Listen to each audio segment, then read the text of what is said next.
Olá, espectadores do Poder em Rede. Depois de um recesso político, tanto no plano federal como no distrital, retomamos os nossos programas e para retomar, nós retomamos com a preocupação de muito trabalho, tem muito trabalho pela frente nesse segundo semestre, tanto para a Câmara Legislativa quanto também para a Câmara dos Deputados.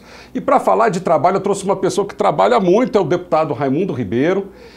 E por que ele está aqui comigo hoje? Porque desde 13 anos você trabalha, né, Raimundo Ribeiro, né? Desde 13 anos, se eu não me engano, você era entregador de correspondência nos Correios, foi office boy também num banco multinacional, né? E aos 17 anos, com 17 anos, já estava ingressando na carreira de advogado. É isso mesmo, deputado? Na verdade, eu cheguei em Brasília, sou piauiense, né? Cheguei em Brasília muito cedo, com 10 anos de idade, né? Com 12 para 13, nós começamos a trabalhar no Correio, aí depois entregando telegrama, depois fui ser office boy no Citibank, né? Depois trabalhei no Banco Nacional, mas uma passagem muito rápida, né? Foi o tempo do concurso do Serviço Público, aí ingressei no Ministério da Educação, né? Ao mesmo tempo já fazendo o curso de Direito, né? Na UDF. Formei em 79, né? A turma de 79.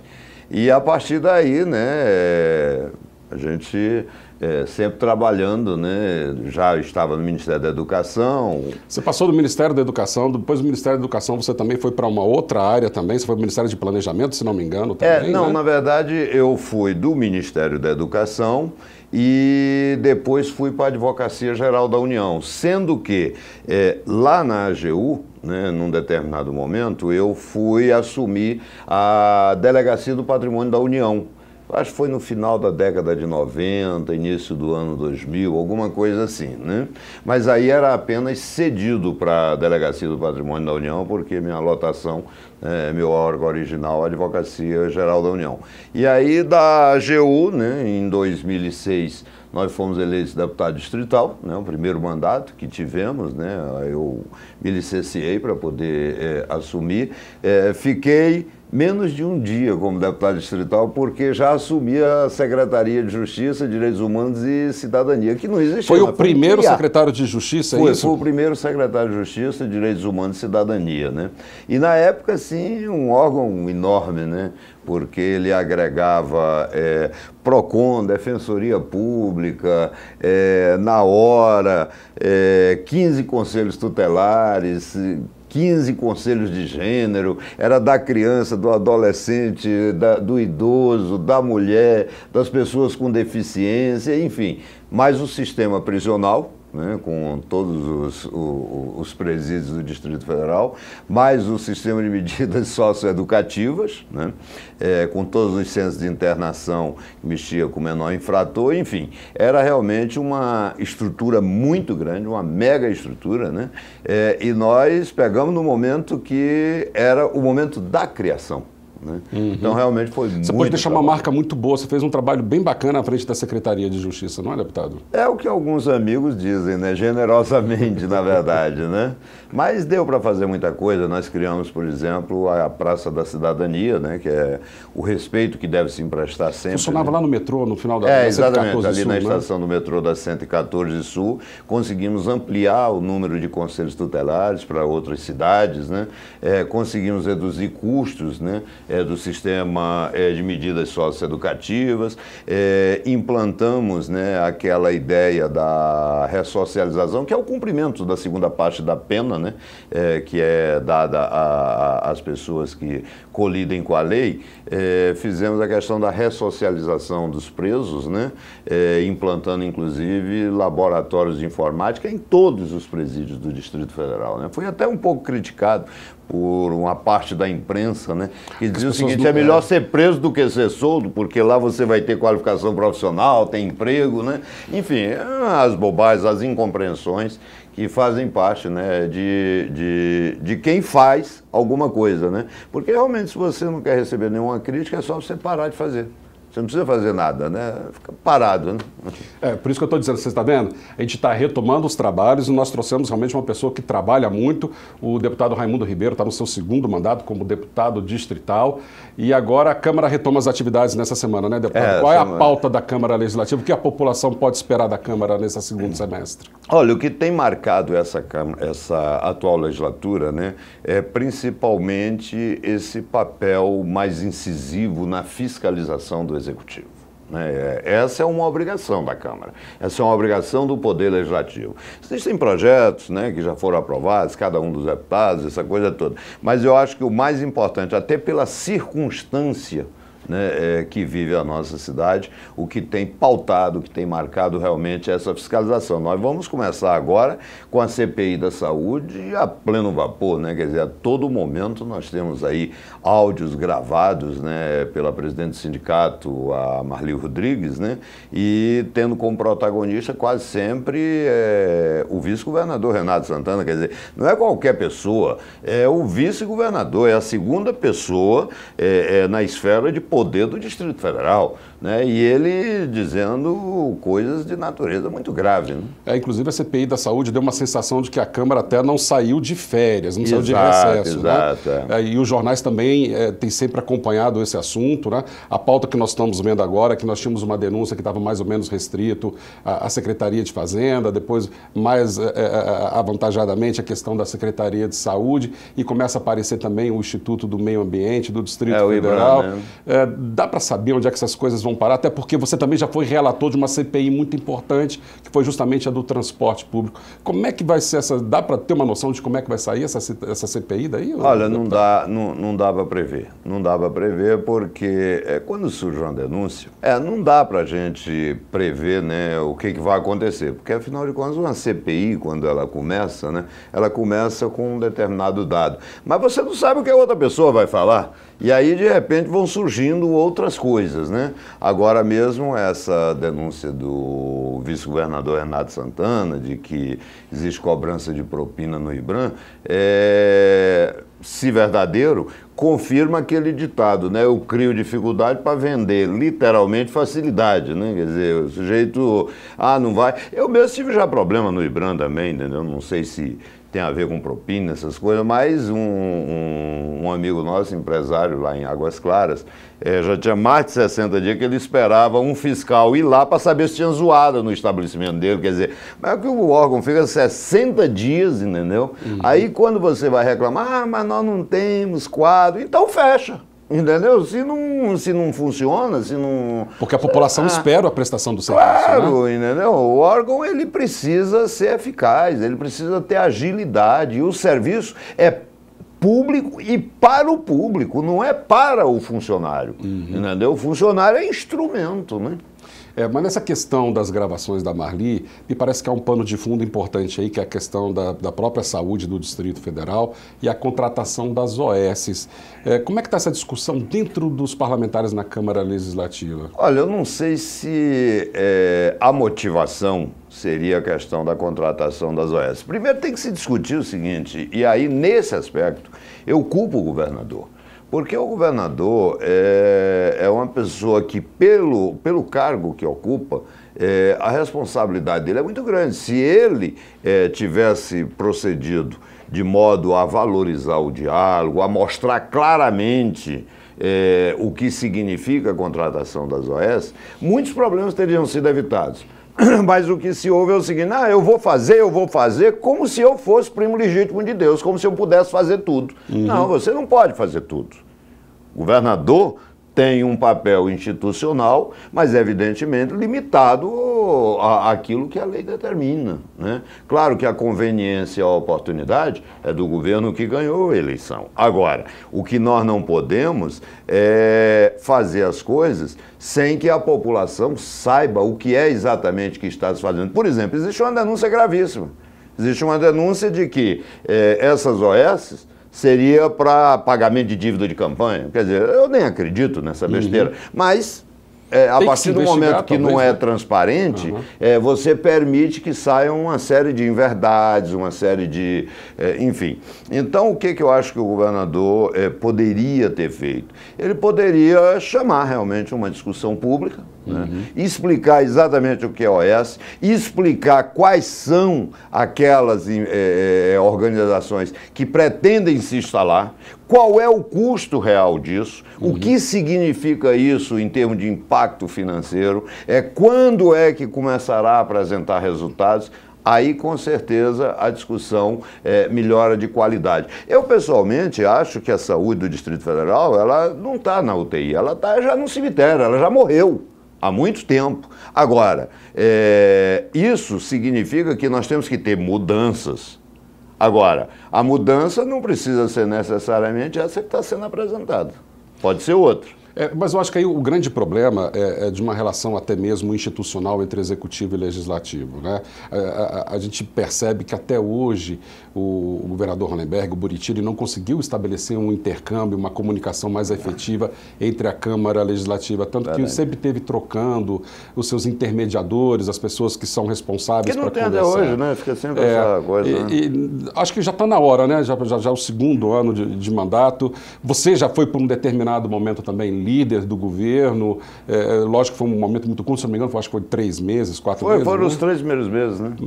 Então você conhece muito bem essa questão, é um articulador, você é um parlamentar que as pessoas reconhecem muito bem dentro da Câmara Legislativa, sabe como é que funciona a casa. Acho que estava na hora também do governador começar a se preocupar muito com essa interlocução, porque eu acho que ele resolveria boa parte dos problemas dele, não? Eu costumo dizer o seguinte, que 90% dos problemas, Alexandre, eles são evitáveis. Você não precisa ter.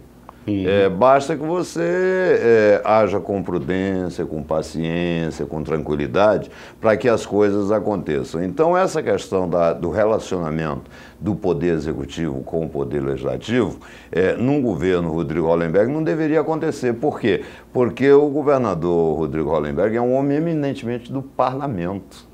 Então causa até estranheza que ele não consiga conversar. De repente, ele se tornou chefe do executivo e parece que desaprendeu a conversar. Então é uma coisa, né, meio louca. Agora, independentemente disso, ele precisava, né, e eu durante 3 meses exerci a liderança do governo, o que ele precisa é dar ao líder do governo a condição de realmente, entendeu, ser líder do governo. O que é ser líder do governo? É falar com o parlamento em nome do executivo. Mas isso não acontece. Por quê? Porque o próprio líder do governo não tem inserção dentro do governo, né? Quer dizer, uma outra coisa que ele... Mas tem secretário que não atende o líder do governo. Tem secretário que, aqui entre nós, com todo o respeito, se pode emprestar, mas é o famoso quem? Né? Ninguém sabe quem é. É técnico de quê? E outra coisa, ser secretário não é para ser técnico, secretário é político no bom sentido, né, da política. A pessoa precisa entender como é que funciona, né, essa engrenagem. Mas aí as pessoas se escondem sob esse rótulo de técnico. Parece que virou bonito, né, no Brasil a gente dizer, fulano é técnico. É técnico de quê? O que você sabe fazer, meu filho? Tem que fazer articulação. Se você não sabe nem conversar, você não é técnico de nada. Pressupõe-se, né? Eu entendo muito isso, e foi uma crítica que eu fiz tanto ao governo Dilma, como fiz também ao governo Hollenberg quando ele assumiu, que ambos queriam instituir pastas mais técnicas. Mas eu entendo que tanto o secretário quanto o ministro, ele tem que ser, por eminência, um político e um articulador. Ele tem que estar muito bem assessorado. Isso é conversa fiada, Alexandre. Sabe por quê? Veja só, a administração pública, ela é técnica, naturalmente. A administração pública é o quê? É o aparelho que dispõe o governo para poder implementar as políticas públicas. A administração pública é técnica. Agora, o secretário de Estado, ele precisa ter sensibilidade. E, infelizmente, não é isso que a gente vê nesse governo, né? De repente, você vê pessoas que querem planejar Brasília para daqui a 50 anos, esquecendo que se não houver amanhã, não haverá 50 anos. Você tem que resolver os problemas de Brasília agora. Nós temos aí problemas, você vê, nós estamos quase alcançando 400 mil desempregados em Brasília. O que o governo faz com os seus técnicos? O cara ficou desempregado, aí vai pro meio da rua ser camelô. Aí o governo bota a polícia atrás dos caras. Quer dizer, é uma coisa doida. Ao invés de você, entendeu, compreender o momento que você vive, o momento econômico, aí é o país inteiro, o que você vê é um governo que insiste em querer ser repressor, como se ele tivesse sido eleito para isso. Ele não foi eleito para isso. Eu fico olhando, entendeu? O governador derruba casa aqui, acolá, entendeu? Mexe com o povo do lago. Não há Veja, todos nós queremos a legalidade. A legalidade é fundamental para que reine a paz social.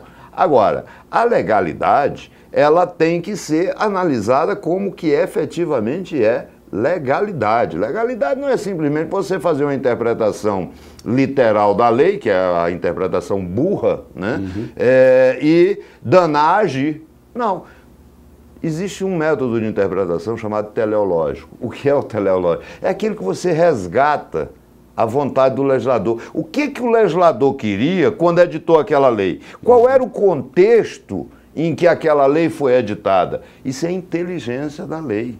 Então, essas coisas precisam ser observadas. Nenhum governo, entendeu, pode querer se notabilizar por ser apenas repressor. E, infelizmente, entendeu, o governo Rodrigo Hollenberg, não sei se voluntariamente ou involuntariamente, tem se notabilizado por isso. Por exemplo, te pergunto, qual é a política habitacional para pobre e para classe média em Brasília?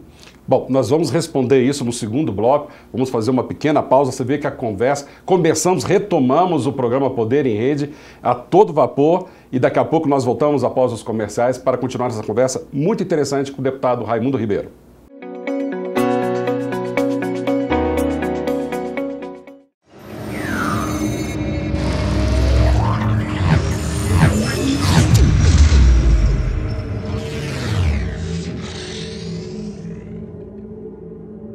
Não importa onde você está ou o que você faz, se o seu objetivo é conquistar resultados, votos ou promover uma causa, o que sempre conta, na verdade, é saber se estabelecer, competir e vencer. Os obstáculos e dúvidas são muitos e os recursos cada vez mais escassos. Não dá mais para improvisar ou buscar soluções amadoras e milagrosas. Se você quer trilhar no caminho do sucesso, é fundamental contar com o apoio de quem possui conhecimento e experiência para lhe auxiliar nesta jornada.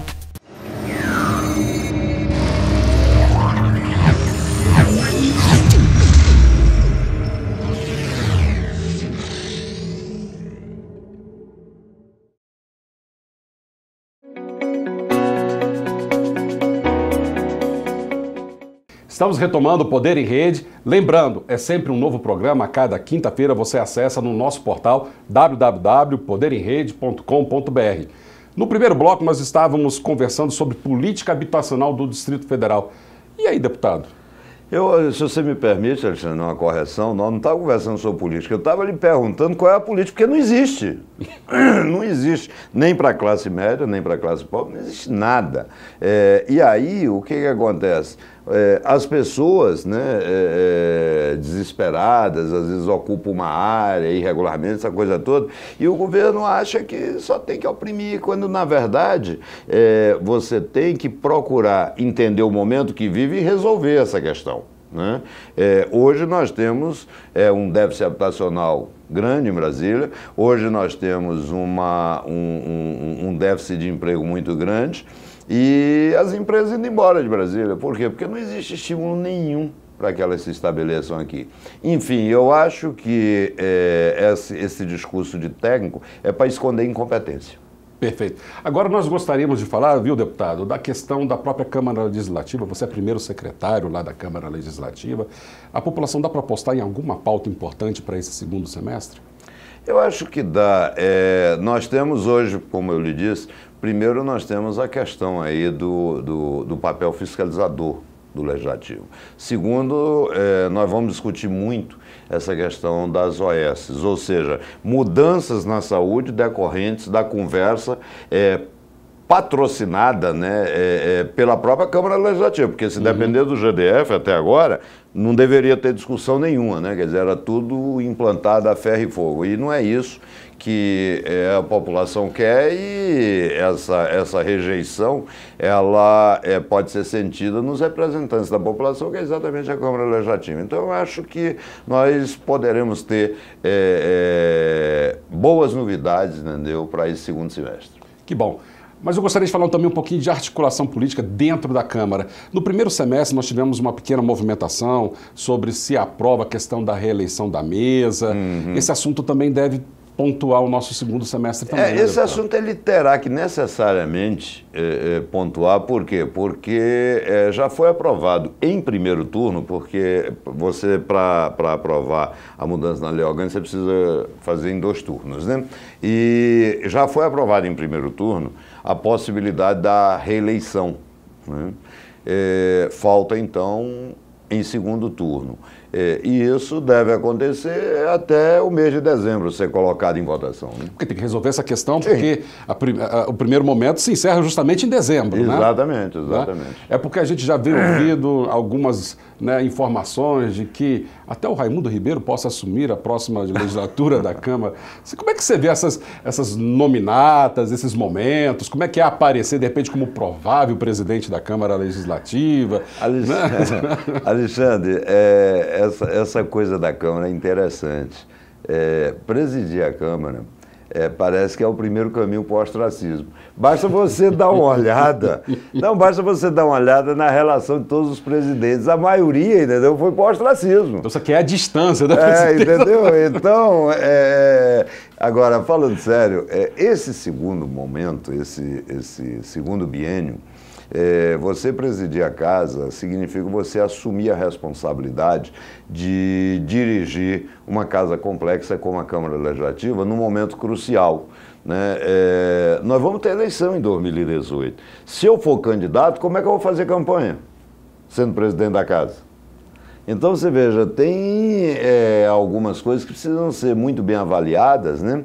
Porque a gente pode até se sacrificar e assumir a responsabilidade, né?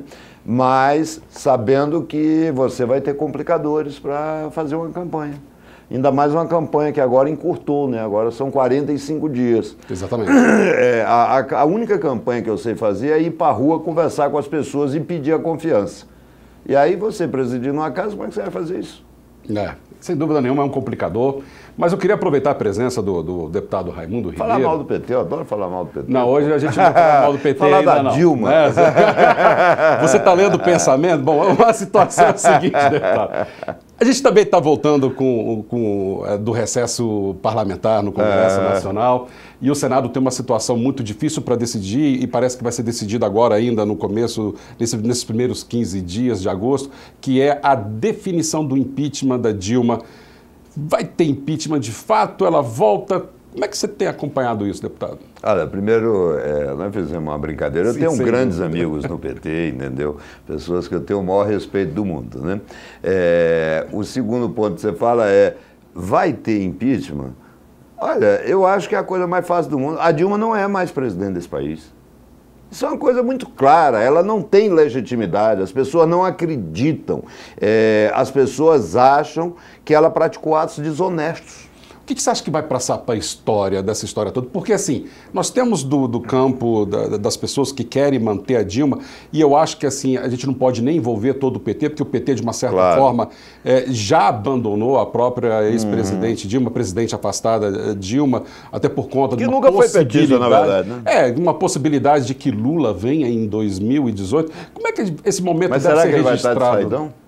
Eu não sei. Entendeu? Porque, veja só, você raciocinar com o Lula candidato a presidente, primeiro eu acho que é um deboche, né?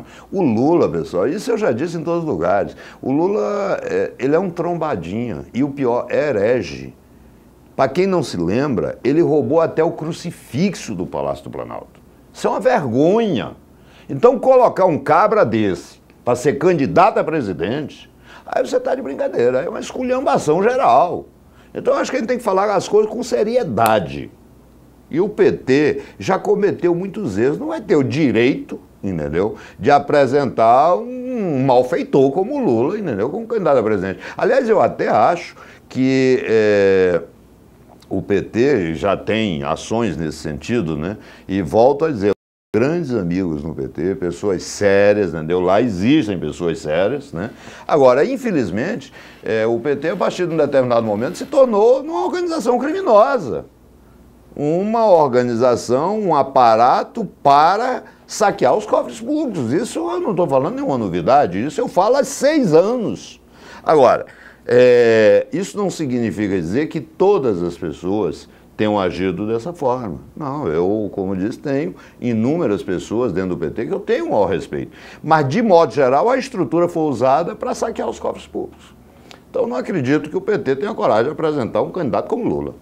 A Dilma apresentou nessa semana a questão da defesa dela, um calhamaço de 500 páginas. E poucas páginas. Você acha que os senadores já definiram? Eles vão ler essas 500 páginas para definir o voto? Olha, estão tentando fazer uma discussão técnica dessa coisa. Pessoal, a Dilma está deixando de ser presidente da República porque a população suspeita que ela roubou. É isso. Esse é que é o grande... Pedalada fiscal, essas coisas, tudo isso aconteceu mesmo, entendeu? Todo mundo sabe, só que não dá para ficar discutindo essa bobagem. Bobagem que eu digo é algo grave, mas diante da roubalheira termina sendo fichinha. Daqui a pouco ela, por esse caso, seria julgada no juizado de pequenas causas. Mas, na verdade...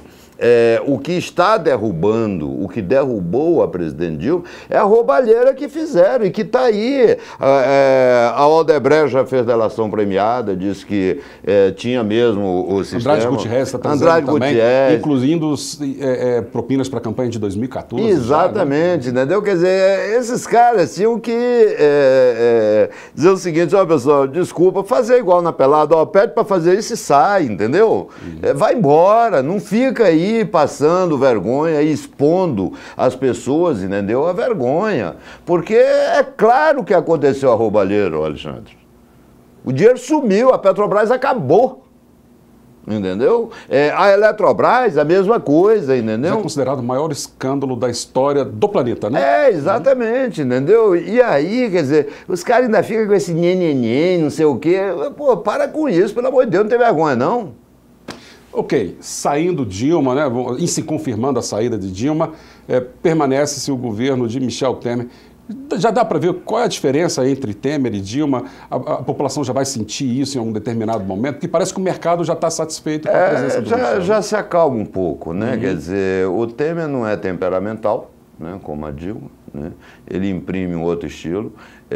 A economia já deu uma sossegada, né? Aliás, botaram um cara que é quase uma unanimidade, né? O Henrique Meirelles é quem está tomando conta desse negócio, né? E eu acho que o Temer acerta, eu tenho visto as declarações dele, né? Me deu a entender que ele não será candidato em 2018, o que lhe dá uma certa tranquilidade para adotar medidas que não agradam, às vezes, à classe política, mas que fazem bem à população. Então eu acho que, é por isso inclusive que eu sou contrário, mas isso é outra coisa, né? Eu sou contrário a esse negócio de reeleição no Executivo.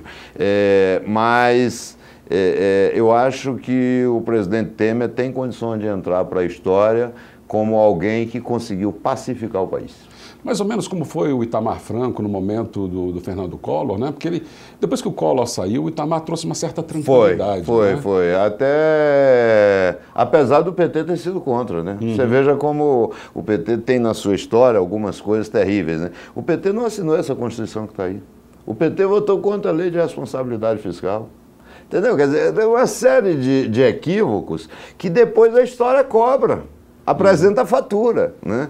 Então eu acho que naquela época o Itamar conseguiu realmente pacificar. Eu só acho que o único erro é ele ter continuado na vida pública depois, entendeu? Porque eu acho que quando você chegou, entendeu, ao cargo máximo político, né, do país, entendeu, e você desempenhou, faz o seguinte, entendeu, se retira, né, fica às vezes até fazendo consultas aos presidentes que o sucederem, né, que você fica numa situação muito melhor, né?